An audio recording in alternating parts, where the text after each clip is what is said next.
Rabbit farm से मलिक वकास। आज एक वीडियो लेके आया हूँ खरगोश के मोशन के हवाले से। आपके ऐसे खरगोश, चाहे वो ब्रीडर हैं चाहे वो बच्चे हैं, पहले 4 घंटे में उनको क्या ट्रीटमेंट देना चाहिए कि आपको बगैर मेडिसिन के आपका खरगोश जो है वो मोशन से ठीक हो जाए, या उसको अगर डायरिया है तो वो ठीक हो जाए। ये एक एहतियात है, वो बताने जा रहा हूँ, इसको आप नोट कर लें।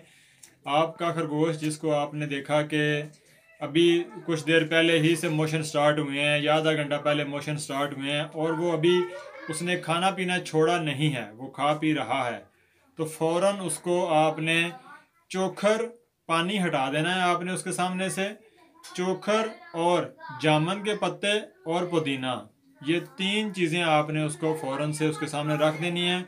सब्ज़ चारा हटा दें, फीड हटा दें, सिर्फ ये 3 चीज़ें जो है ना उसके सामने रख दें ताकि वो खाता रहे। ठीक है, ये उन रैबिट्स के लिए है जिनको आपको पता चल जाए कि अभी आधा घंटा या 1 घंटा पहले उसको मोशन स्टार्ट हुए हैं और वो अभी खाना पीना उसने छोड़ा नहीं है, वो खा पी रहा है।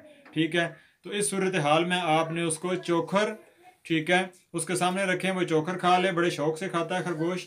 जामुन के पत्ते उसको डाल दें और पुदीना डाल दें। ठीक है, और मेडिसिन के अंदर सिर्फ उसको फ्लैजल सिरप 1 ml पिला दें। ठीक है, ये आप पिलाएंगे तो आपका खरगोश फ़ौरन से रिकवर कर जाएगा।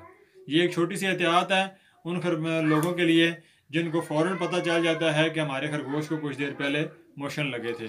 बहुत शुक्रिया।